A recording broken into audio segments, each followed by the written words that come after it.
So I learned something kind of interesting today. What's that, Garrett? Has That's so canned. That felt like the prompt. It felt like a sitcom. In all seriousness, I did learn something pretty fun today. Did you know that snails can go to sleep for 3 years if the moisture in the air around them isn't to their liking? I didn't know it was 3 years, but I knew it was a long time. I have kept snails in the past. Yeah. Yeah, crazy though. It's opposite What's for the me. pun? There's no pun. It's I knew you were gonna say something like that. it's just the complete opposite for me because like if it's humid at all, I can't do anything. I just can't function. So, but anyhow, welcome to the Drive Back Podcast. My name is Garrett. Hey, and I'm Adrian. And today we are doing a first timers, but it's a special one because we are mixing it with a back to back. We're doing a number one and a number two. So Adrian, well, I guess I already explained what a back to back is. What is a first timers? Yeah, so this is a mixed episode, First Timers, which is when both Garrett and I have not seen the film. Typically, we just do one of those, though, but this was also a back-to-back because we had both not seen either of these films, and they are very closely related in terms of one is a part one and one is a part two to a story. So, First Timers, back-to-back, it's all here. We're here, you're here, everybody's having a great time. That is absolutely correct. And this is probably one of the most requested, or at least... By me? Well, no, like these two movies, our fans have, or either our fans, people we know, or just the internet have recommended these movies for forever. And we're going to be taking a look at the Paddington Bear movies. This is true. It's about damn time that we took a look at these movies. So let's go ahead and jump right in. They're a little spread out, but we'll tell you where the movies are available as we go. The first Paddington movie is available on Netflix if you would like to watch that film. And fittingly enough, it's called Paddington. Released in 2014, it was directed by Paul King and stars Hugh Bonneville, Sally Hawkins, and Ben Whishaw. A young Peruvian bear travels to London in search of a home. Finding himself lost and alone at Paddington Station, he meets the kindly Brown family, who offer him a temporary haven. Now, Adrian, we both watched this for the first time. We've heard so much about these movies. I would say the second movie we've definitely heard a lot more about online than the first movie. But what did you think? It was your first time. Spoiler-free thoughts, I'm assuming? Yeah, spoiler-free before we dive in. Spoiler-free thoughts, this is one of the best movies I've ever seen in my life. This movie is absolutely phenomenal in almost every single way you could imagine.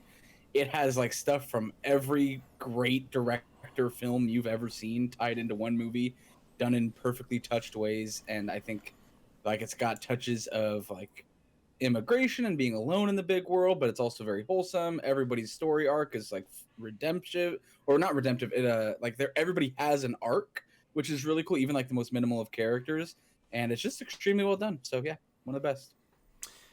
Yeah, as far as spoiler-free thoughts go, I think this movie is a lot of fun. It's not every day you get a wholesome movie that you can just literally show to anyone. And I think anyone can watch this movie and get some charm and some wit out of it, and some humor.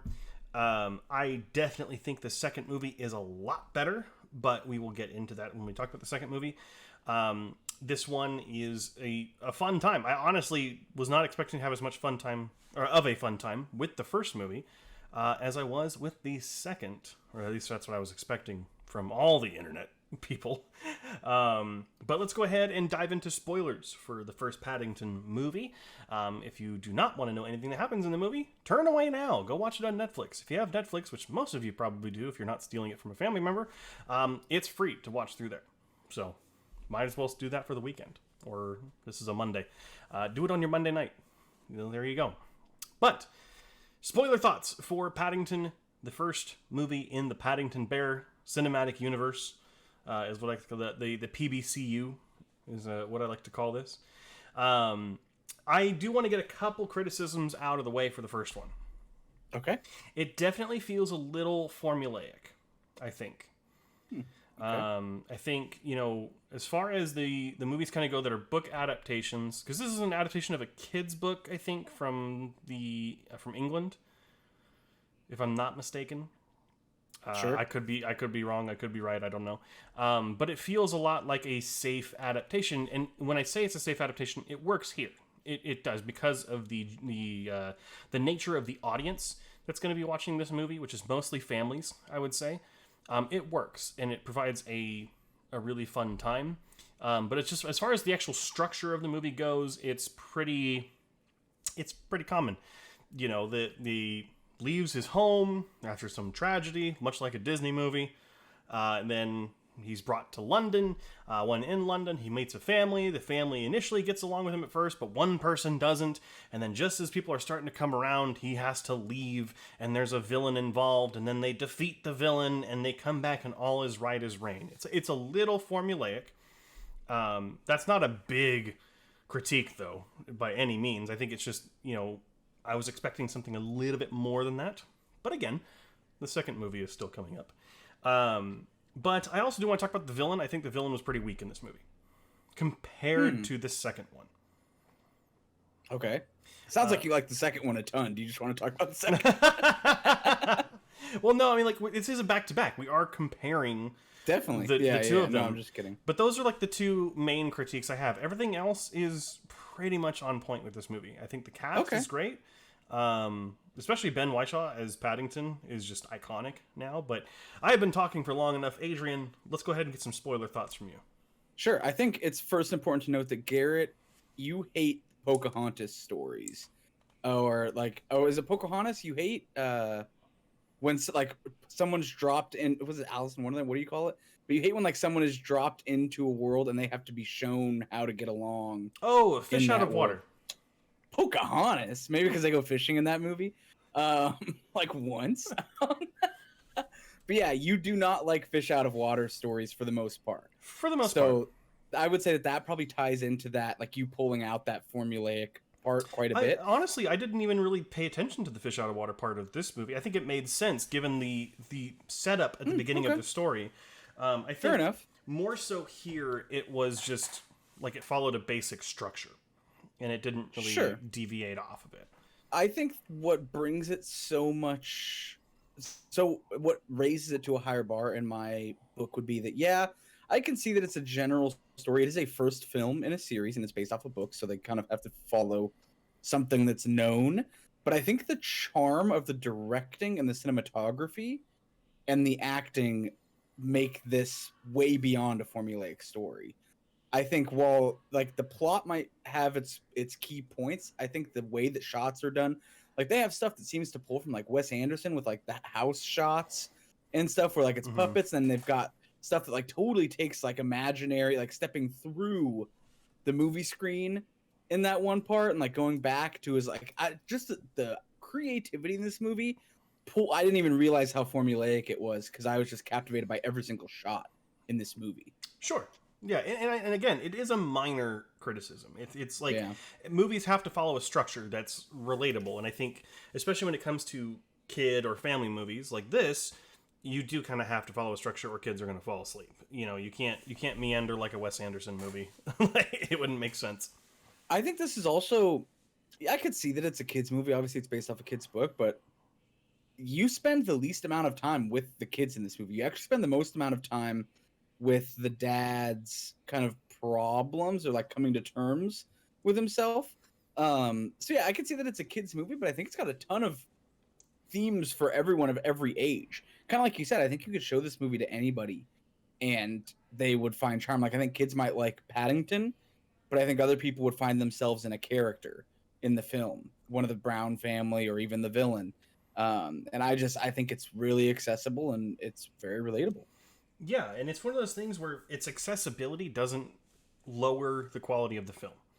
Like, arguably, definitely. I think a lot of kids' movies, or a lot of kids and family movies, get lost in the accessibility and making it for as wide of an audience as possible, and it suffers from that. This one just, honestly, it feels like it succeeds because of making it for a wider audience. And it doesn't feel like a Disney or like this Pixar movie. Like it doesn't feel like a kid's movie while you're watching it. At least I didn't get that vibe. It feels like a very well-known director who's at the top of their game did a kid's book, and it's amazing, and it's really, really fun to watch. I'm actually curious to see the director here real quick. His name is Paul King. I do want to see what else he has done. If he's done anything larger that we know. Paddington 2. He's not a one-hit wonder, but honestly, not a whole lot. It looks like some things that's like TV movies and series in the UK. But he is directing the upcoming Wonka film, which is the wonderful the prequel for, I believe it's supposed to be the original Willy Wonka film. I think that is a perfect style for that kind of movie. I think that will be very fun. Oh, absolutely, and I think Timothée Chalamet is going to be great in that movie. But yeah, that's beside the point. I really don't feel like there is much else to talk about here when it comes to the first movie. What's your favorite part?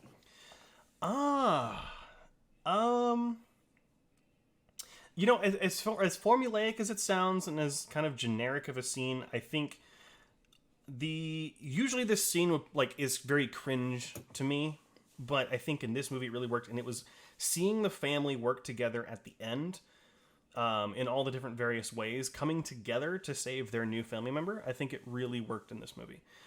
Usually that's something I would be a little bit more cringed at, and I would kind of be like, and I'd like skip ahead 10 seconds or something like that. Maybe, I don't know. If it's, usually TV shows, movies, I can't do that because I got to watch the entire thing. But, it's just like usually. You almost outed yourself there for skipping in movies. Yeah, true. I saved it with the TV show comment. I only do it for TV shows. I saved it with the old razzle dazzle. They'll look over there and they won't hear what I said. TV is not worth the same grain of salt.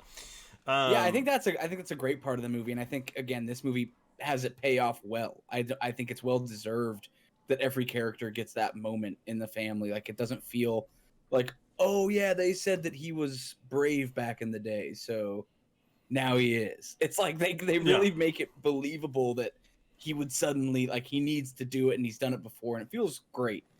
Yeah, I agree. My favorite part is actually pretty early on, but it's the bathtub scene where the entire room floods. Mm-hmm. And I actually really like that scene, one, because visually it's really, really cool, but two, because it really made me like the movie because the rug gets lodged under the door, because obviously, like, no room is like watertight or anything. Yeah. But it really made me buy that. And then I also really liked the scene where she's retying I forget the house lady's name, but where she's re-putting back on the bathtub feet. Because just like in that, like, I think that was like 30 seconds, but in that I felt like so much happened, but so much was like continuous and every detail was thought about that I just kind of buckled in for the rest of the movie, and it didn't let off for the rest. Like, that was the moment where I fully dived in on, this is going to be super, super good. I also have another favorite part. I really liked in the very, very beginning when the scariest thing about walking by him sitting in the train station wasn't that it's like a talking bear. It's that they were worried that I forget, it was like newspapers or something, but they're like, he might try to sell you something. Yeah. And it's like, I thought that was ridiculous. I mean, yeah, super, super good. It does kind of highlight one. It's not a criticism, and I don't want to speak to it that way. It does not detract points in any way from the films for me, and it's for both films here. This world is not realistic at all, and it is way too bright and cheery. Like, it's one of those things where, like, it kind of, like, for me as an individual, it takes me out of the movie for a moment, and I have to adjust to it. Does not in any way factor into the scoring for the film. It's, it's a part of the style. It's a part of the, fairy tale children's book type world. It's you that needs the adjustment. It's I myself that needs the adjustment. Perhaps we've watched way too many dark, films. I'm used to, like, oh, someone's dying in the first 10 minutes. Like, that's what I'm used to. And it's such a hard switch. It's like going cold turkey. This would have been a different movie if someone died in the first 10 minutes. Well, I mean, well, technically they do. But or are they people? Wow. Whole other question. That's some borderline This movie deals with like immigration and like, Yeah, feeling out of place. That's a real rough comment. Just a joke. Hashtag cancel Adrian. He's racist. Anyhow, but I mean, this movie is a lot of fun. And I think, again, you could show this to anyone, and I think that they will at least enjoy the majority of it, even through its kind of more quirky or weirder moments. Like for me, the bathtub sequence doesn't really fly because no door can hold back that much water. Like, I guess I just suspended my disbelief for a couple tiny seconds. bit. Well, I think for the whole, like, I think I was just along for a fun ride, and I thought that was a really creative scene. But I also I loved all the little. Like, here's what I think about both of these movies, and this will carry on, so I won't say it again for the second one, but these movies do not insult the audience with hand feeding them what's happening on screen. Like, the subtleties and the inside jokes between the director and you, they happen, and if you miss them, you miss them. But the director respects the audience enough to trust that they will understand all the references to Winnie the Pooh and, like, just these little nuanced things that happen on screen that kind of just happen in the blink of an eye. But it's respect, and as a film viewer that's seen a ton of movies, that makes me more engaged because some of the things that I absolutely hate is when, like, they're like, oh, you said that because we're gonna do this, this, and this. It's like, yeah, I know, I'm watching the movie. Yeah. Like, I can see what you're doing. So this movie does not do that, and I really, really like it. And also, the pacing in this film is absolutely incredible. For an hour and a half, it flies. Yeah.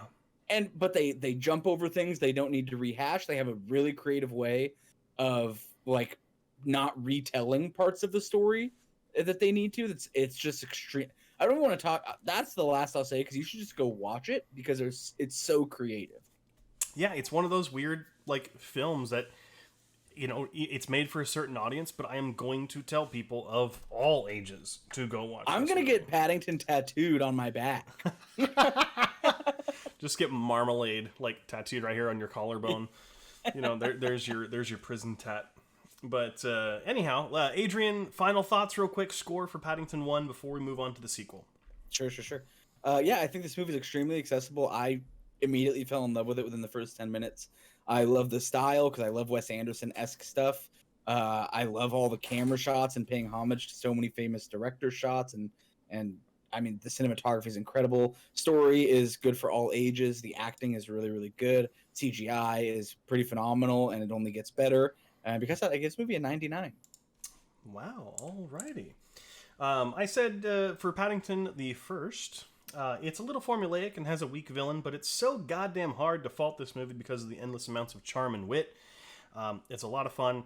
Really, for any, like, you could show this to a 5-year-old, you could show it to a 90-year-old. It will fit in with anyone, and because of that, it is a little bit, it does have some criticism, so I did give it an 87. Still a very strong movie, and higher than the Metacritic average, which the Metacritic average was a 77 for this movie. Oh, wow. I will say, if you showed this to my 96-year-old grandpa, he'd probably go like, now who let that bear on set? now who gonna take care of that bear? Those darn Peruvian bears getting in our land. We're just making your grandpa out to be a complete. He pulls out the shotgun and shoots the TV. Almost got us. He doesn't understand television. Dan, things coming for me. Let's go ahead and move on to the second film, which, fittingly enough, is called Paddington 2. Released in 2017, it was directed again by Paul King, and again stars Hugh Bonneville, Sally Hawkins, and Ben Whishaw. Paddington, now happily settled with the Brown family and a popular member of the local community, picks up a series of odd jobs to buy the perfect present for his Aunt Lucy's 100th birthday, only for the gift to be stolen. So, you went first last time. I will go first this time. Paddington 2 is a better film than the first one, I think, in every conceivable way. It is super strong. It has one of the most, I think, interesting and like fun villains in a movie I've seen in a very long time. Very excited for that actor to come up in the D&D movie, which I think he'll be a good villain there as well. And it's just, I really just I didn't think I was going to enjoy the movie that much. I think that Reddit and the internet were really hyping this movie up to be something that it wasn't. It was just a meme that it's they say it's one of the best movies of all time. I won't go that far, but it is an incredible film. Yeah, this is the opposite of what happened with Morbius. This movie is actually as good as people are telling you it is. It is it is better than the first one. I agree with you in every conceivable way. Agreed. This movie is awesome. I This is the end game of bear movies. Okay, it's so good. It's I was watching it and I was absolutely enthralled the entire runtime. This one like takes the creativity and turns it up to 11 without overdoing it. It just like continues to throw these amazing shots at you every other scene, and it's just unbelievable, and it is candy for the eyeballs, and it is super super fun. That is absolutely correct. And we'll go ahead and drop a quick spoiler warning for Paddington 2 so we can discuss some of the more sordid details of this bear movie.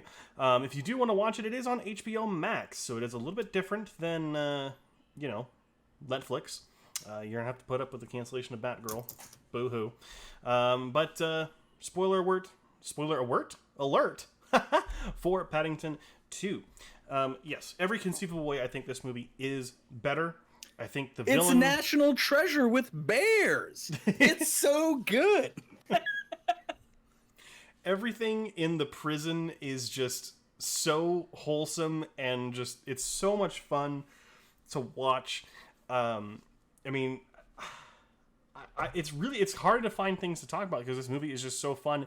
The family all is behind him the entire time this movie, which there's no conflict with that. There's no like, oh, he actually did steal it. Like, one of the family members is like, no, he's guilty of stealing the book. I'm not going to want to go find him. And the movie's like, oh, I guess you were right. But they don't do that. The family's there the whole damn time. And But that's he doesn't so refreshing. know it, and that's what makes it so good. The other guy in the prison like convinces him that the family's not behind him, and it just creates this awesome scene where, like, as the viewer, you know I can't even describe how good this movie is, you guys.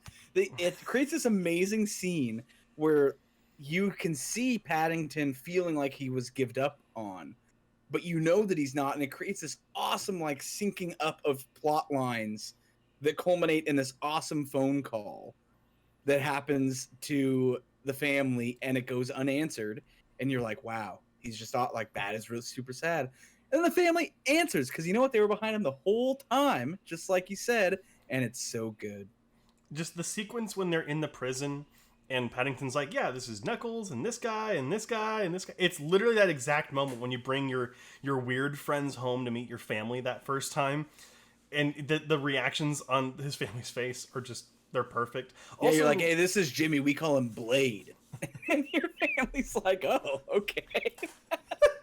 Does Blade sell drugs? This is racist Terry. He's actually not racist at all. He's just a really nice guy, but we think it's funny to call him racist Terry. And he's in the back.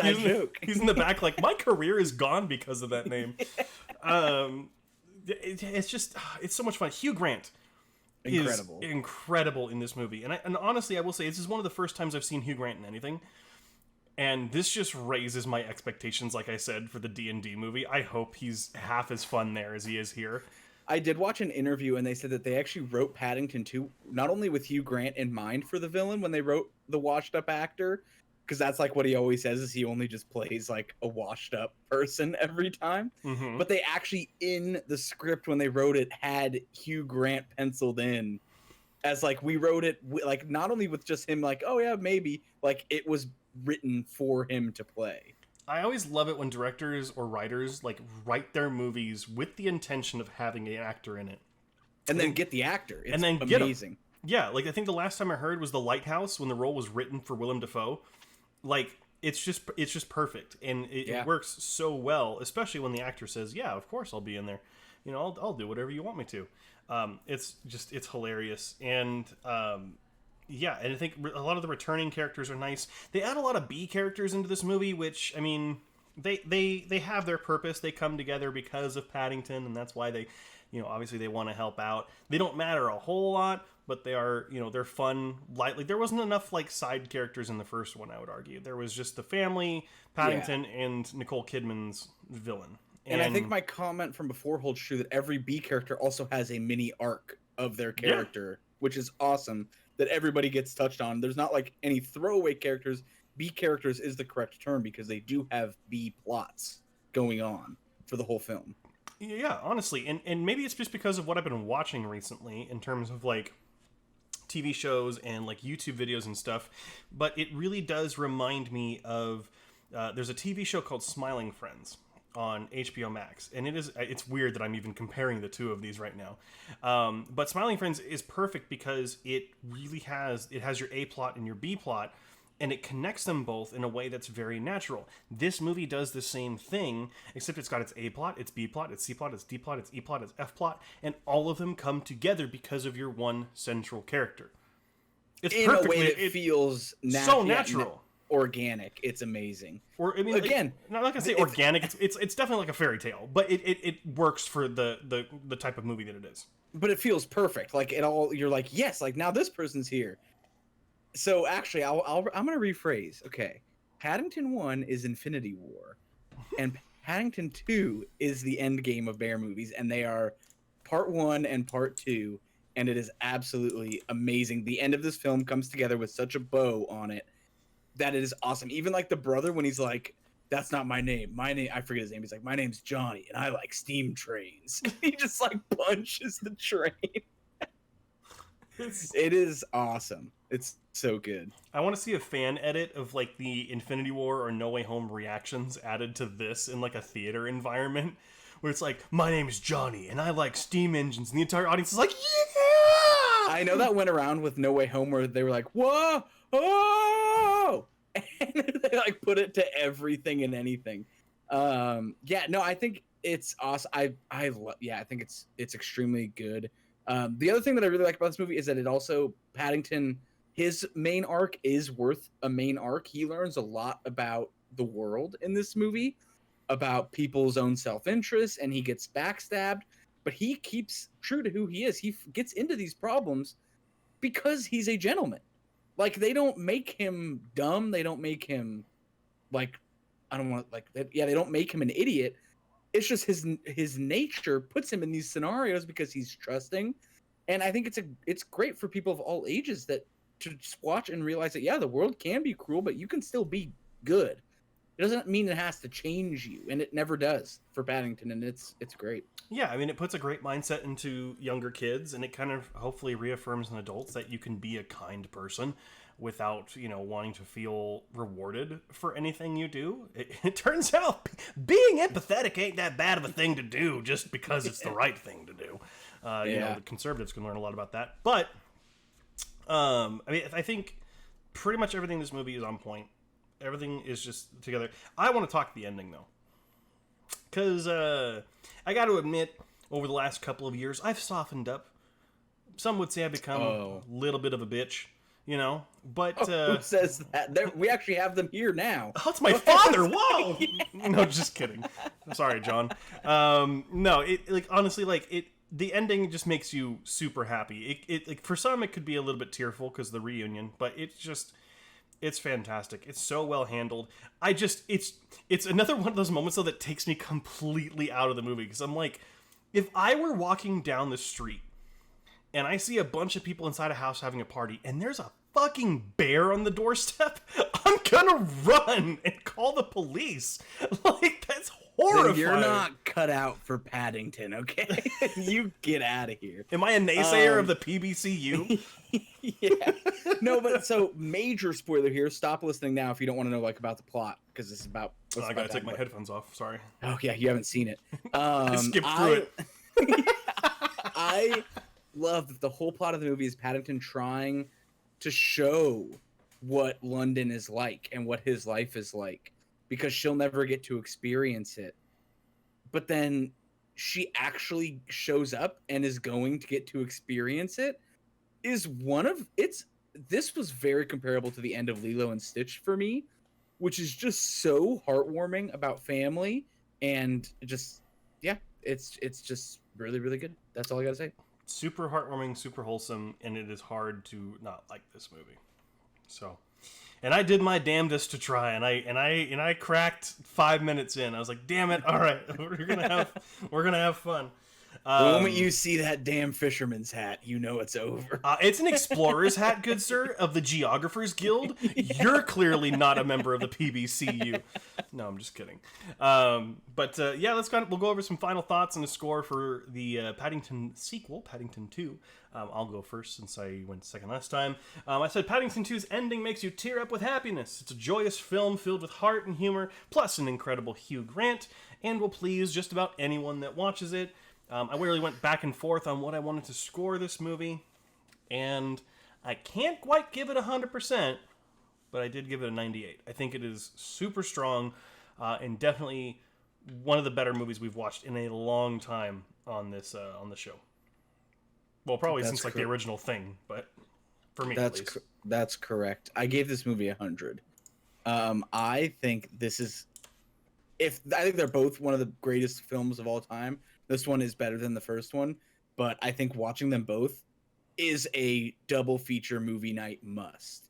I think if you're looking for something to do on the weekend or a Friday after work, or just hanging out, and you are looking for 5 hours to kill, this double feature, pop off the popcorn, get some drinks, settle in, and Paddington will take you on an adventure, I promise you. It's 100.